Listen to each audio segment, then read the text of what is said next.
Halo bung-bung semua, kita lanjutkan series Hasan Ditiro yang diambil dari buku The Price of Freedoms, The Unfinished Diary of Tengku Hasan Ditiro, Harga Kemerdekaan, Diari Hasan Ditiro yang belum selesai. Bagian ini masih pada garis waktu 4 September 1976. Pada bagian ini Tengku Hasan Tiro menceritakan perasaan batinnya harus meninggalkan kerajaan bisnisnya, istri dan anak semata wayangnya yang bernama Karim. Karena kejadian tersebut, kami melewatkan jamuan makan besar di sebuah hotel modis di Seattle yang telah disiapkan untuk menghormati saya. Kami harus mengirim pesawat khusus untuk menjemput kami besok, dan kami harus bermalam di penginapan gurun.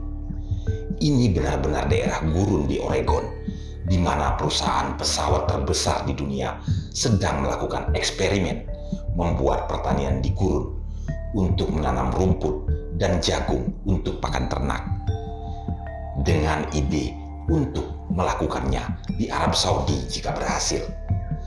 Anda lihat perusahaan besar saat ini melakukan segalanya jika ada bisnis untuk menghasilkan uang. Nama perusahaan saat ini sudah tidak relevan lagi dengan apa yang dilakukannya.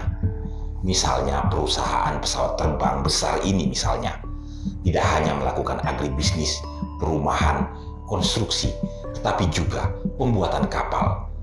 Anda juga dapat melihat bahwa saya mulai menyukai kehidupan bisnis saya sehingga sulit untuk mengakhirinya. Namun, yang paling sulit dan yang paling memilukan serta tidak manusiawi adalah kenyataan bahwa untuk melakukan tugas patriotik saya harus mengganggu kehidupan keluarga saya yang bahagia. Saya harus meninggalkan istri dan anak saya yang masih kecil di Amerika. Istri saya menyetujui kepergian saya karena dia menyadari betapa kuatnya perasaan saya mengenai hal itu. Dia tidak menyadari betapa menyakitkannya hal itu. Istri sayalah yang paling menderita. Saya telah mengorbankan dia juga. Hal lain yang membekas di hati saya adalah harus meninggalkan putra saya satu-satunya, Karim, yang baru berusia 6 tahun. Seperti yang diketahui semua ayah, tahun itu adalah tahun terbaik dalam kehidupan seorang anak. Membuat anak laki-laki saya menjadi yatim pada usia 6 tahun bukanlah tindakan yang sangat baik terhadapnya, terutama jika tindakan tersebut dilakukan dengan sengaja. Apapun alasan orang dewasa, namun tentu saja tidak dapat diterima dari sudut pandang anak tersebut. Hal ini menyakiti seseorang yang paling saya sayangi dan tidak berdaya, serta sepenuhnya bergantung pada Anda dan bahkan tidak dapat memprotes. Saya bertindak melawan semua emosi terbaik saya. Hanya William Tell yang bisa berbagi kesedihanku. Jika Anda mengizinkan harga diri seorang ayah, dan karena saya menulis apa yang penting bagi saya yang terlintas dalam pikiran saya selama perjalanan penting ini, saya akan menulis sesuatu tentang putra saya seperti yang saya ingat sekarang. Karim memiliki karunia ketampanan sehingga dia sangat dikagumi kemanapun dia pergi. Kami bangga padanya. Ketika berusia sekitar 4 atau 5 tahun, dia telah menunjukkan karakter pemimpin yang sangat jelas. Saya ingat betul ketika kami sedang liburan musim panas di Cape Cod. Dia melarang ayahnya berenang di laut karena dia melihat ombaknya lebih besar dari biasanya. Saya ingat mencoba untuk pergi ke air ketika dia tidak melihat. Tetapi saat dia menyadari bahwa ayahnya ada di dalam air dengan ombak yang menderu-deru, dia berlari dengan panik sambil menangis untuk menarik ayahnya dari bahaya. Tekadnya seperti itu menuntut rasa hormat. Kejadian lain yang saya ingat dengan jelas adalah suatu hari kami sedang berbelanja dan pergi ke toko permen untuk membeli sekotak permen.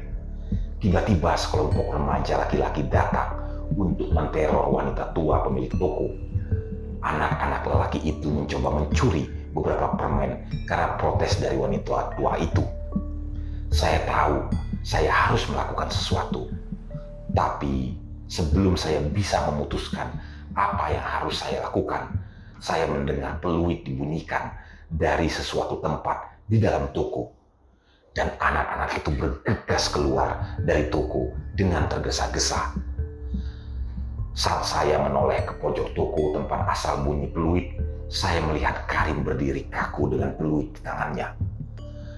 Dia pasti berusia 5 tahun saat itu. Pemilik toko, wanita tua itu mengucapkan terima kasih yang sebesar-besarnya.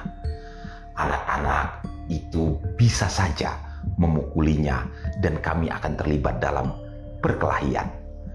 Namun sebelum saya memutuskan apa yang harus saya lakukan, anak saya telah bertindak sendiri dan melakukan hal yang besar, meskipun dengan resiko pribadi yang besar. Saya terlalu lambat untuk bereaksi seperti biasanya. Saya ingat saya biasa mengajak putra saya melaksanakan sholat Jumat di gedung PBB di New York agar dia mengenal aspek warisan keagamaannya. Dia selalu dicari dan dipeluk oleh diplomat yang ada di sana. Saat berjalan bersama putra saya di Fifth Avenue, kami selalu diikuti sekelompok pria dan wanita yang datang untuk berbicara dengan Karim dan menyentuhnya. Saat berjalan bersama anak saya selalu merasa ingin mengantar seseorang yang sangat penting karena perhatian orang yang lewat tertuju padanya. Suatu hari saya meninggalkan anak saya sejenak di lobi Hotel Plaza untuk menelepon. Sebelum saya menyelesaikan panggilan saya melihat Senator Eugene McCarthy yang saat itu merupakan calon presiden utama berbicara dengan Karim. Senator datang kepada saya untuk memberikan pujian tentang Karim. Dia berkata, "Saya harus datang untuk menjabat tangan putra Anda karena dia terlihat sangat tampan." Begitu banyak kenangan tentang seorang ayah yang sedih. Nampaknya naluri untuk kelangsungan hidup kawanan kelompok lebih tua dibandingkan naluri untuk kelangsungan hidup individu.